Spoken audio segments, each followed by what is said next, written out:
Gordon was resting in a siding. "Peep, peep, peep, peep, hello, fat face," whistled Henry. "What cheek," spluttered Gordon. "That Henry's too big for his wheels. Fancy speaking to me like that. Me," he went on, letting off steam. "Me, who has never had an accident." "Aren't jammed whistles and burst safety valves accidents?" asked Percy innocently. "No, indeed," said Gordon huffily. "High spirits might happen to any engine, but to come off the rails, well, I ask you, is it right? Is it decent?" A few days later, it was Henry's turn to take the express. Gordon watched him getting ready. "Be careful, Henry," he said. "You're not pulling the flying kipper now. Mind you keep on the rails today." Henry snorted away, Gordon yawned and went to sleep. But he didn't sleep long. "Wake up, Gordon," said his driver. "A special train's coming and we are to pull it." Gordon opened his eyes. "Is it coaches or trucks?" "Trucks," said his driver. "Trucks," said Gordon crossly. "Pah!" They lit Gordon's fire and oiled him ready for the run. The fire was sulky and wouldn't burn. But they couldn't wait, so Edward pushed him to the turntable to get him facing the right way. I won't go, grumbled Gordon. Don't be silly, puffed Edward. Gordon tried hard, but he couldn't stop himself being moved. At last he was on the turntable, Edward was uncoupled and backed away, and Gordon's driver and fireman jumped down to turn him round.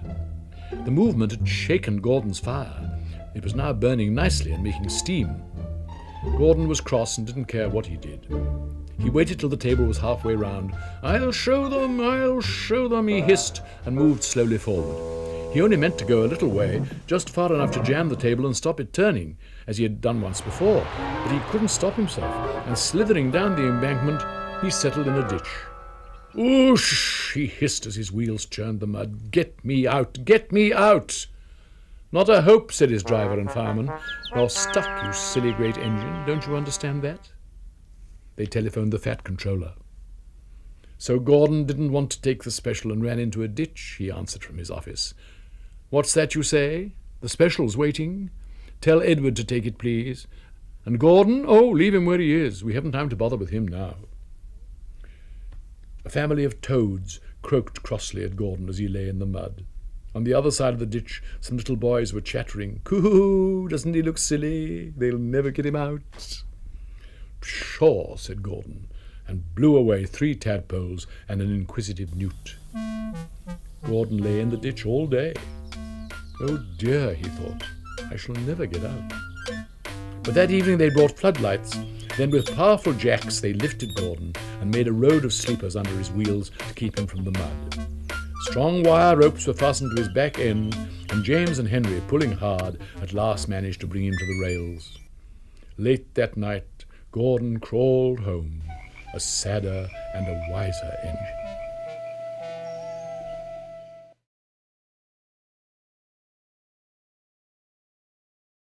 Two men were cleaning Gordon.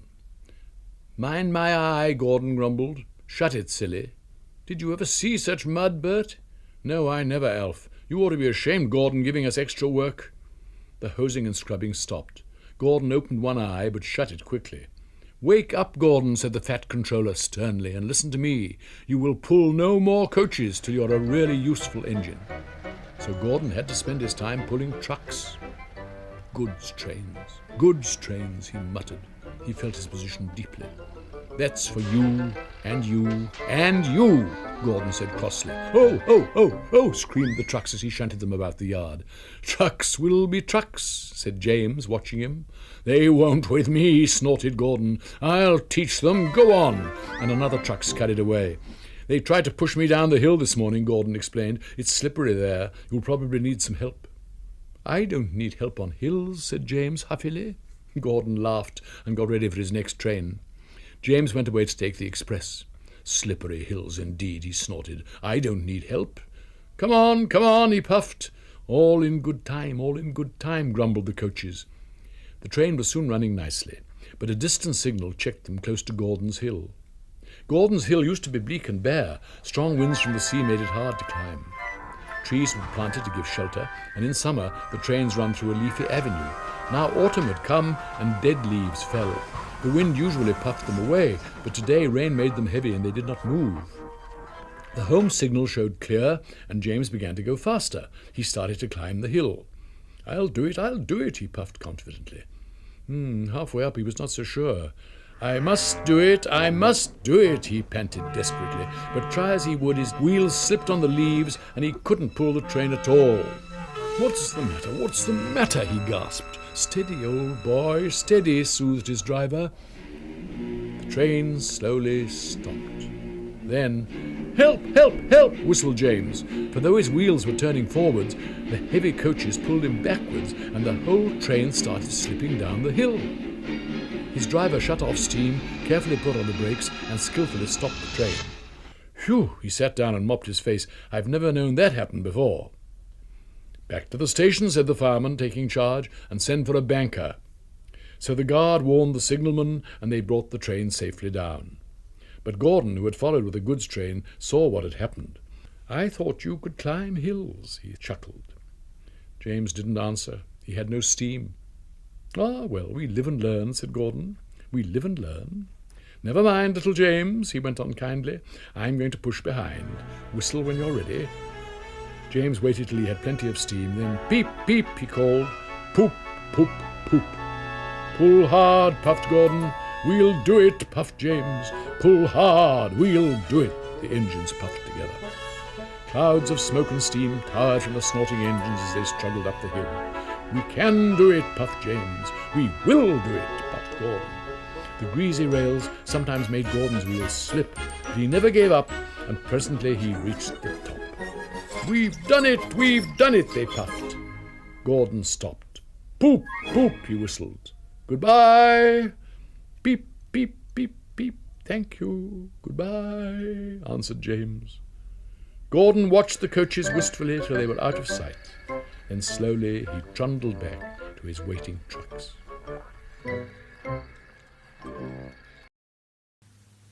One day, Thomas was at the junction when Gordon shuffled in with some trucks.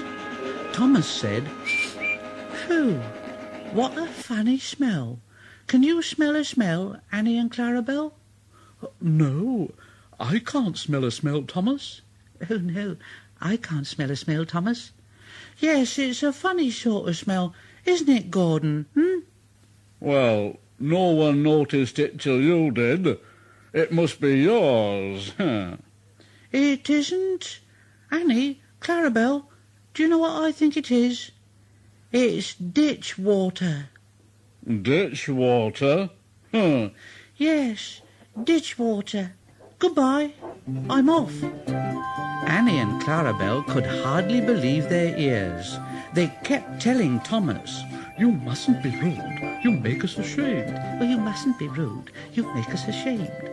But Thomas didn't care a bit. He just laughed. "Oh, that was funny, that was. That really was funny." He felt very pleased with himself. Annie and Clarabelle were deeply shocked. They had great respect for Gordon, the big engine. Thomas left the coaches at a station and went to a mine for some trucks. Long ago, miners digging for lead had made tunnels under the ground. Though strong enough to hold up trucks, their roofs could not bear the weight of engines. A large notice said, "Danger! Engines must not pass this board." Thomas had often been warned, but he didn't care. He'd often tried to pass the board, but he'd never succeeded, and he always used to say, "Ha! Silly old board! Silly old board!" This morning he laughed as he puffed along, and he made a plan. He had to push empty trucks into one siding and pull out full ones from another, and the fireman went to turn the points. The fireman waved, and then Thomas saw his chance. Right, now! And bumping the trucks fiercely, he jerked his driver off the footplate.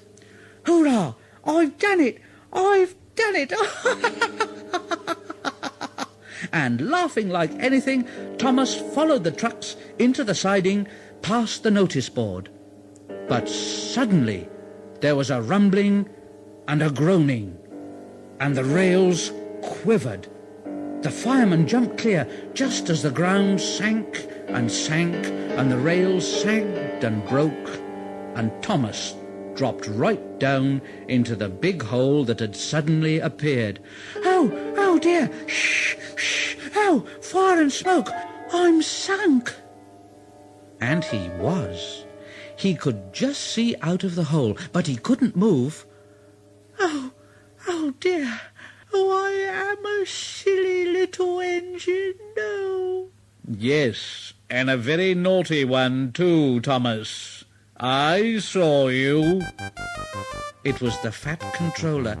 Oh, please, sir, get me out, sir, and I won't be naughty again. Well, I'm not so sure about that. We can't lift you out with the crane. The ground's not firm enough now. Let me see. I wonder if Gordon could pull you out. Oh, Gordon, yes, oh. Thomas didn't want to meet Gordon just yet. When Gordon heard what had happened, he started to laugh. Down a mine, is he? Oh, what a joke. And he went off to rescue Thomas. What a joke. What a joke. Shh, shh, shh, shh. Hello, little Thomas. Hey, you are in a mess, aren't you, eh? Never mind. We'll have you out in a couple of puffs. But they didn't pull Thomas out in 2 puffs. Gordon was panting hard and nearly purple before he dragged Thomas out of the hole and safely past the board. Oh, Gordon, I am sorry that I was so cheeky. Oh, that's all right, Thomas. You made me laugh, you know, and, well, it did me good, you see, because I'm in disgrace, you know, and, well, I feel a bit low. Oh, but I'm in disgrace too, Gordon. Why, so you are, Thomas. We're both in disgrace. Look, shall we form an alliance? United we stand, together we fall. You help me, and I help you. Oh, right you are, Gordon. Good. That's settled, then. And buffer to buffer, the Allies puffed home.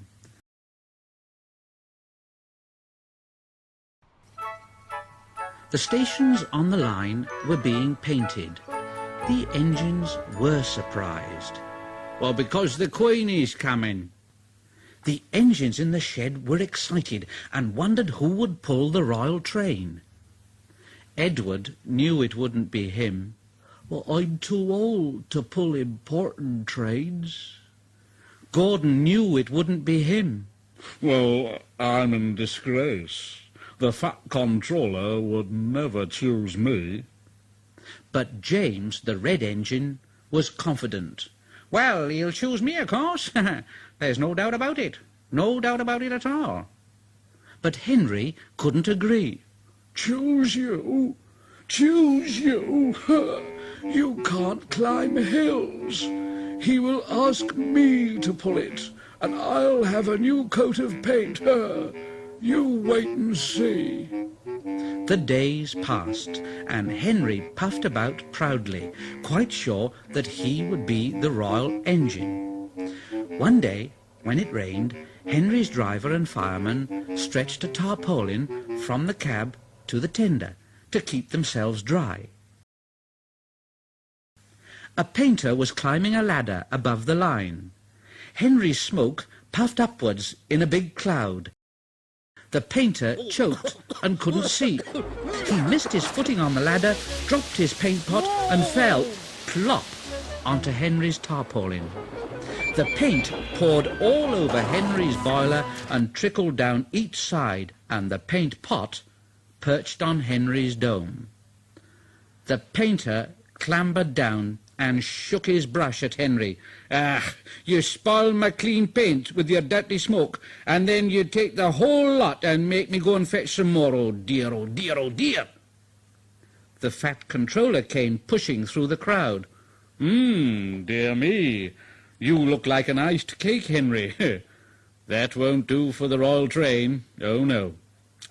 I'm afraid that I must make other arrangements, yes. And he walked over to the yard. Gordon and Thomas saw him coming, and both began to speak at once. Excuse me, sir, but I was thinking... Now, one at a time, please, one at a time. Now, what is it, Gordon? Well, sir, I just wanted to ask you if Thomas could have his branch line back again. I see. Uh-huh. And what do you want, Thomas? Oh, pray, sir, can Gordon pull coaches again? I see. So that's it. Well, you've both been quite good lately, and you deserve a treat, so when the Queen comes, Edward will go in front and clear the line, Thomas will look after the coaches, and Gordon will pull the train. Oh, sir. Thank you, sir. Thank you. Oh, thank you, sir. Thank you. The great day came. Percy, Toby, Henry and James worked very hard bringing people to the town. Thomas sorted all their coaches in the yard. They're coming! They're coming! Edward steamed in, looking smart. 2 minutes passed, then 5, then 7, and then 10, and then... Everyone knew that whistle, and a mighty cheer went up as the Queen's train glided into the station. Gordon was spotless, and his brass shone. On his buffer beam, he proudly carried the royal arms. The Queen was met by the Fat Controller, and before doing anything else, she thanked him for their splendid run. The Fat Controller bowed and said, Not at all, Your Majesty. Thank you. And then the Queen said to the Fat Controller, We have read a great deal about your engines. May we see them, please? So he led the way to where all the engines were waiting. Toby and Percy said, They're coming! They're coming! Henry and James said, Shh! But Toby and Percy were too excited to care. The Fat Controller told the Queen their names, and she talked to each engine. Then, as she turned to go, Percy bubbled over. Oh, I say, 3 cheers for the Queen. Hip, hip! Hip, hip! Hip, hip! The Fat Controller held his ears, but the Queen, smiling, waved to the engines till she passed the gate. Next day, the Queen spoke specially to Thomas, who fetched the coaches, and to Edward and Gordon, who took her away, and no engines ever felt prouder than Thomas and Edward and Gordon, the big engine.